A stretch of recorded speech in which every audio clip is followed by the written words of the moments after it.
All right, everybody. Wednesday, April 1st, April Fool's Day. And I wish this was just a joke. It is not a joke, of course. This is my 7th or 8th day wearing this mask. I am doing this for posterity. We're going to look back at these videos when this thing is all over, and we're going to remember this tough time. 85,000 cases here in New York. 40% of the entire nation's coronavirus cases are here in New York.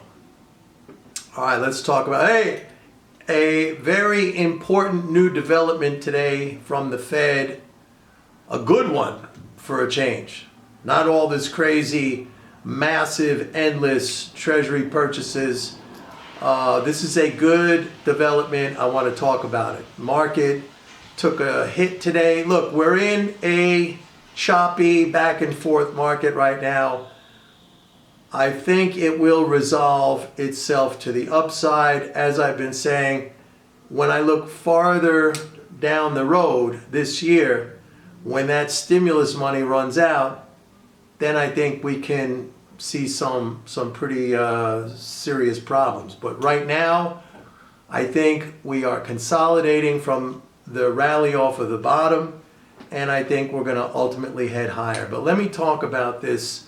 Just before I get into this, I'll make a mention about oil. For one, today was, and I sent out, as I always do, the EIA weekly petroleum analysis from that report.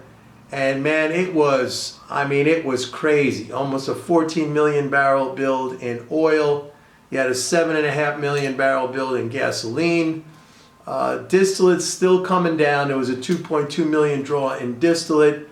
A massive decline in gasoline demand. That's obvious. You can understand why everybody's sitting home.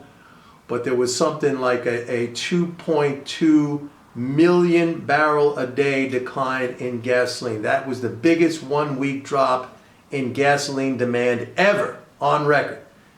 And it brought demand down, I believe, to 6.6 million barrels a day. That is the lowest demand in 27 years. But again, it's understandable because everybody's sitting home. And the whole entire report, it was really nothing bullish in the report. And here's the other thing. U.S. domestic oil production still at 13 million barrels a day. That's like 100,000 barrels off of the record all-time high. So if you look at rig count, which has collapsed, plummeted, there has been no decline in domestic production. So, that's curious to me. It's hard for me to understand that when you have seen such an enormous drop in drilling activity, but no decline in output. But let me just add this. Crude bounced pretty nice off of that number. They tried to take it lower. They took it below $20 briefly, and then it ended up over 21. What we have seen in the oil market for the last 5 weeks is commercials are buyers down here. They have been buyers. So they see value down here. They've been buyers. They've been supporting the market. And ostensibly, they're still there, because when we dipped down below $20 today, there was buying and it pushed it right back up. So that's going on. Yesterday, I spoke about gold, and I said the Russians have pulled out of the market for the first time in probably 4-5 years. And this was a negative. But I have to say that gold is holding on pretty nicely. We settled above 1,600. A few attempts to take it lower.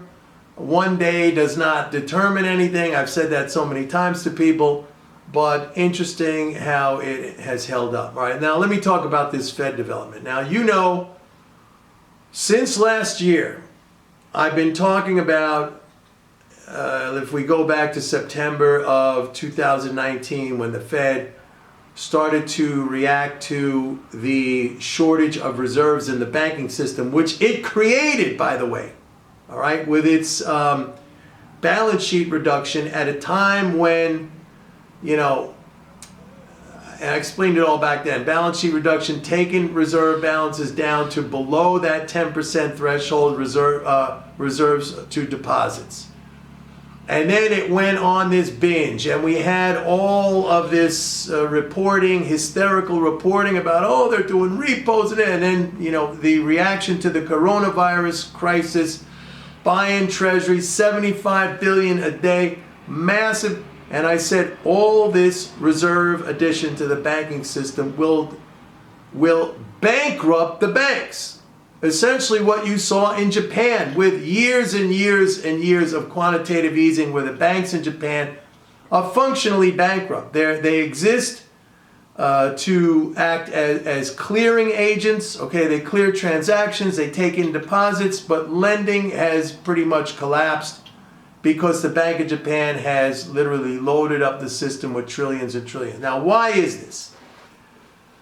Because there is a regulatory ratio that the banks have to comply with, which is the supplemental leverage ratio, SLR. And the way that is calculated is Tier 1 capital divided by consolidated assets. Now, within that consolidated assets, you have reserves.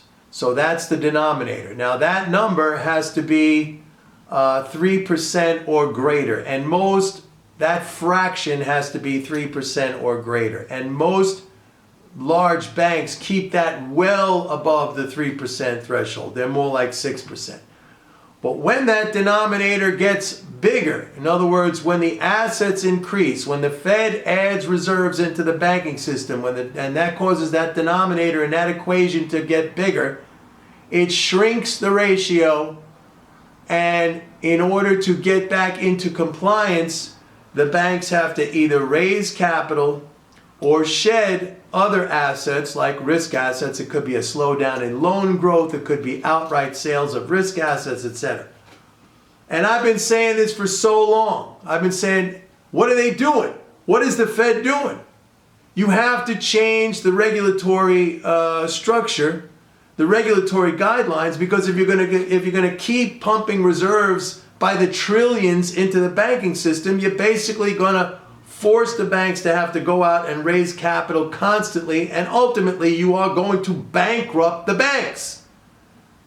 I've been saying this forever. Maybe somebody at the Fed is reading my stuff. But anyway, today, right after the close, the Fed issued an advisory saying that they were now going to make changes in that leverage ratio. These changes will be temporary, but they will be in effect for 1 year, starting from today until March 31st of next year. And what they're doing is now saying the banks do not have to include treasuries and reserves in the calculation of that ratio, which is a fantastic thing. So now the Fed could add reserves, and they are not included in the denominator in that calculation. So the addition of reserves no longer causes that ratio to shrink, which when it shrinks, the banks have to either raise capital or slow the growth rate of their risk assets. This is a very, very positive thing. A very positive thing. Now, the question is, why now? Well, one answer to that might be the fact that the Fed has been on this treasury buying binge, adding millions and trillions, actually, if you go back to September 11th, when the Fed first started to conduct the repos to add reserves into the system, which, remember, at that time, it was in reaction to a condition which the Fed itself created. It caused the system to be short reserves. Like somebody was asleep at the switch. Somebody was asleep at the wheel. And I talked about that last year. I said, didn't these guys who run the banking system effectively see that they brought reserve balances down below that 10% threshold, which is their own requirement for the banks? So somebody was asleep. And I've said it so many times, this Powell Fed is the most inept Fed in history, period. So today after the close, after weeks and weeks and weeks and days upon days of 75 billion a day, 75 billion a day of treasury purchases like we have seen, that's what I was going to say. Reserve balances since September 11th until now have gone up by over 1 trillion. They were 1.3 trillion, they're 2.4. 1 trillion they have added in reserve balances. All right? So today they said, okay, we're changing the rule. Finally. Why? Maybe they pushed everybody to the cliff of bankruptcy. These banks maybe were right there on the precipice, ready to go over. So the geniuses over there at the Fed say, oh, we ought to do something. Hey, Mike Norman, let's see. He's been saying that we should adjust the supplemental leverage ratio because that's what's causing the problem. And boom, it happened. That's a good thing. Little by little. Now, if only the Fed would stop buying these treasuries, but at least now the treasury purchases, which result in massive additions of reserves to the system, those reserves no longer count in the calculation of that ratio. Anyway, folks, go to my website, pitbulleconomics.com. Sign up for a 30-day free trial of MMT Trader. The link is right here in the description. Everybody, signing off. So, stay well. Think about me here in New York City. Stay well.